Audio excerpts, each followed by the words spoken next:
चाहे वो चाहे ना चाहे, वो पाकिस्तान, सऊदीया और तुर्किया के साथ मजीद कोलैबोरेशन पे आएंगे और मल्टीपल कंट्रीज। अच्छा सर, जैसे आपने कहा कि अरब ममालिक को ये अंदाज़ा हो गया है कि अमेरिका जो है जब भी बात आएगी इसराइल के दरमियान वॉर करने की तो अमेरिका उनको सपोर्ट नहीं करेगा और अपने दिफा में वो दिफा में कामयाब रहा भी नहीं।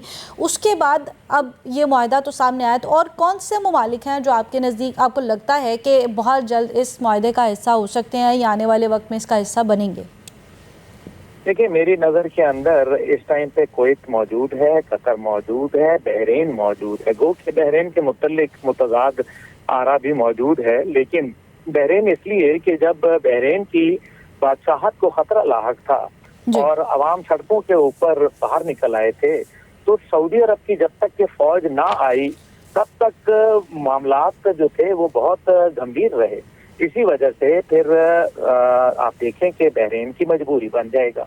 ये छोटे मुल्क हैं, इनके पास इतने वसाइल नहीं हैं, इनके पास इतने वो चीजें नहीं है, और इनकी सबसे बड़ी कामयाबी इनकी एक अमन से जुड़ी हुई है, वरना मईशत तो 2 दिन के अंदर जीरो हो जाती है। आपने देख ही लिया कि किस तरह से यूएई को मसाइल का सामना करना पड़ रहा है। मैं ये समझता हूँ कि इसके अंदर सेंट्रल एशियन रिपब्लिक्स भी शामिल हो जाएंगी आपके, जिसके अंदर अजरबैजान एक बहुत बड़ा मुल्क है, उनके पास पैसे भी हैं, उनके पास मामलात भी हैं, तुर्की के साथ कुर्बत भी है। हाँ, उनके साथ कुछ मसाइल हैं, जैसे कि उन्होंने इजराइल को तस्लीम किया हुआ है और आज तस्लीम किया, कल हो सकता है कि वो अपने फैसले पे नजरसानी कर लें।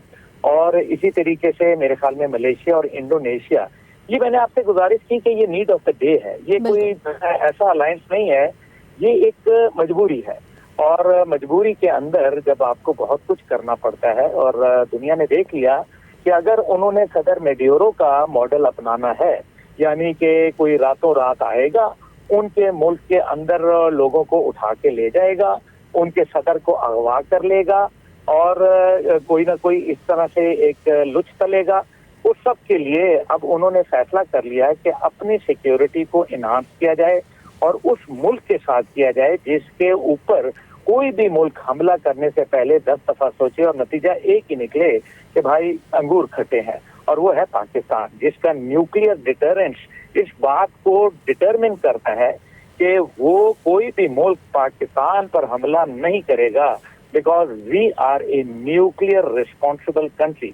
दिस डज नॉट मीन कि अगर हमारे अड्डे कहीं किसी मुल्क में मौजूद हैं तो हम वहां अपने न्यूक्लियर एसेट्स मूव कर रहे हैं। नो, हम अपने न्यूक्लियर एसेट्स नहीं मूव कर रहे, लेकिन जो हमारे अड्डे होंगे उनको पता है कि उन अड्डों पर हमला जो करेगा उसको पता है कि पीछे ताकत जो है वो उसका न्यूक्लियस वो पाकिस्तान में मौजूद है, न्यूक्लियर पाकिस्तान मौजूद है। इस वजह से तो देख लेना, पाकिस्तान वो वाहिद आलम इस्लाम का मुल्क है जिसके पास एक अड्डा मौजूद है अदर देन पाकिस्तान। अच्छा सर, अगर हम बात करें पाकिस्तान की पोजीशन के हवाले से, तो हमने देखा है कि इंडिया पाकिस्तान जंग के बाद जो सिचुएशन पाकिस्तान ने अपनाई है, चाहे वो दफाई एतबार से है या फिर सफारती एतबार से, और फिर ईरान अमेरिका जंग में पाकिस्तान ने जो किरदार अदा किया है, तो पाकिस्तान की पोजीशन कितनी महफूज और मुस्तहकम हुई है इस पूरी सिचुएशन के बाद?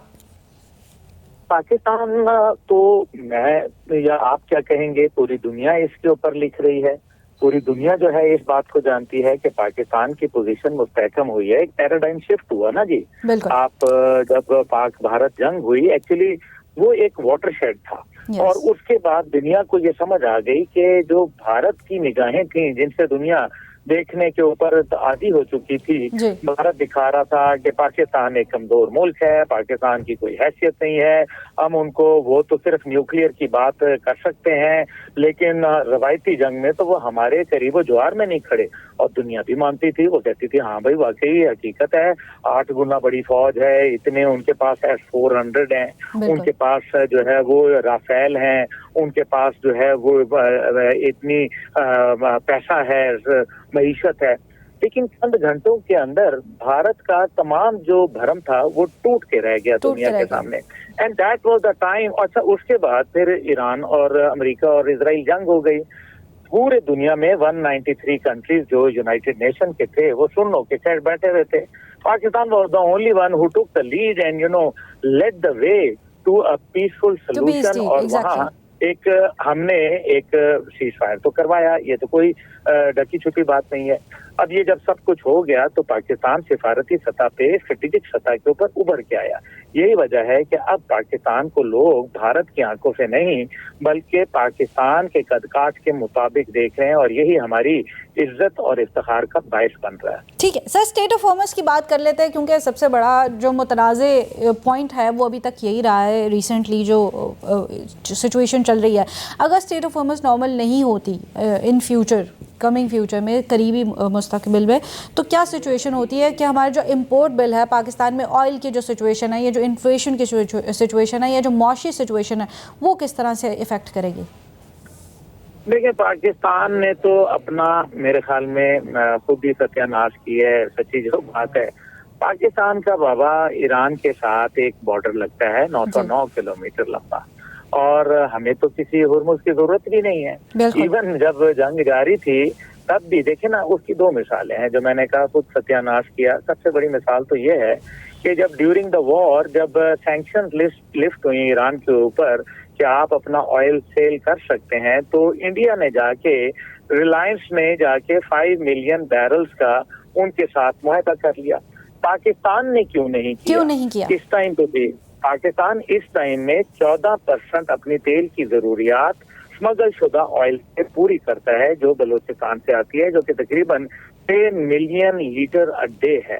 اب یہ ایک بہت بڑی تعداد ہے, ہم اس کو بڑھا بھی سکتے ہیں اور اس کو لیگلائز کر سکتے ہیں. سب سے بڑی بات ہے بات ہے کہ ہمیں who is going to give the cat. اور جب یہ معاملات آئیں گے تو یہ بھی سوچا جائے گا کہ جی امریکہ کیا کہے گا, امریکہ جائے جہنم میں. امریکہ کے ساتھ جو ہمارے جہاں لوگ مر رہے ہیں, بھوک پیاس بڑھ رہی ہے, مہنگائی کے اندر ایک ہوش ربا اضافہ ہو رہا ہے, گیس کی قیمتوں کے اندر 550% کمی آ سکتی ہے اگر ہم ایران سے گیس پائپ لائن جو کہ بک چکی ہے اگر ہم اس کو مزید آگے لے جائیں. اب ایران کے ساتھ جو ہمارا ٹریڈ کا والیوم ہے اس ٹائم پہ, جب میں آپ اور میں بات کر رہے ہیں تو اس ٹائم پہ تقریباً $3 بلین کا ہم ٹریڈ کر رہے ہیں, اور یہ انہانس کرنا چاہتے ہیں حکومت پاکستان. جو ابھی ان کے منسٹر آئے ہوئے تھے ایرانین, تو ہم نے $10 بلین کی بات کی ہے ان سے, لیکن کیا ہمارے میں کیپیسٹی ہے اتنی کہ ہم $10 بلین کا ٹریڈ کر سکیں؟ کیا ہم یہ چاہتے ہیں کہ ہم ڈالر کے بجائے اپنی لوکل کرنسی جو کہ ایران کہہ رہے ہیں لوکل کرنسی میں کریں؟ ساتھ ہی ایران یہ بھی کہہ رہا ہے کہ جی آپ ہمارے ساتھ بارٹر ٹریڈ کریں. یعنی اچھا سر, یہاں پر سوال یہ اٹھتا ہے کہ اگر اس طرح سے سچویشن آتی ہے اور پاکستان اس پر امپلیمنٹ کرنا شروع کرتا ہے تو پھر پاکستان اور امریکہ تعلقات پر کیا اثر پڑے گا؟ کیونکہ امریکہ کبھی بھی یہ برداشت نہیں کرے گا کہ دوسرے ممالک جو ہے ڈالر سے ہٹ کر دوسری کرنسیز میں ٹریڈ کریں. نہ کرے نا جی, امریکہ نہ برداشت کرے. ہم امریکہ کو اتنے عرصے سے برداشت کر رہے ہیں, تھوڑے عرصے وہ بھی ہمیں نہ برداشت کر لے. امریکہ نے دیا کیا ہے, چلیں اس کے اوپر ہم بات کرتے ہیں. امریکہ ہماری ناکوں سے لکیریں لگوا کے $1-2 بلین وہاں ہمیں اس کے اوپر دے دیتا ہے IMF کے ذریعے, اور کبھی ہمیں FATF کی لسٹ میں رکھتا ہے, کبھی ہمیں کچھ کرتا ہے, نیوکلیئر کلب میں ہمیں شامل نہیں کرتا, کشمیر کا مسئلہ ہمارا ریزالو نہیں ہوتا, پانی کے اوپر وہ بات کرنے کے لیے تیار نہیں ہوتے. IMF اور ورلڈ بینک کی گارنٹیز موجود ہیں, امریکہ کی گارنٹی موجود ہے, لیکن انڈس واٹر ٹریٹی کو وائلیٹ کر دیا جاتا ہے. ٹھیک ہے, بہت شکریہ عبداللہ.